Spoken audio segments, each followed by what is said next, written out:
আসসালামু আলাইকুম। আজকে ধান কাটার জন্য এই যে গাছ নিচ্ছি, এই যে কলা গাছে নিয়ে আসছি। এই যে ধান কাটতেছে নুহু আর ইচ্ছা। এই যে আমাদের ভুই দেখতে পাচ্ছেন, এই আমাদের ভুই, এই যে নুহু আর ইচ্ছে ধান কাটতেছে। আমি এখন কাছে নিয়েছে, আমি এখন ধান কাটবো, মানে গোড়া দিব, তারপর শুকানোর পর তারপর আগা দিব।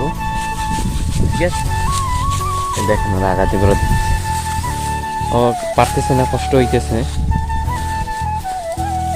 এই একজন এই যে গোড়া দিচ্ছে, ওরা যে গোড়া দিচ্ছে দেখতে পাচ্ছে, এই গোড়া দিচ্ছে। এই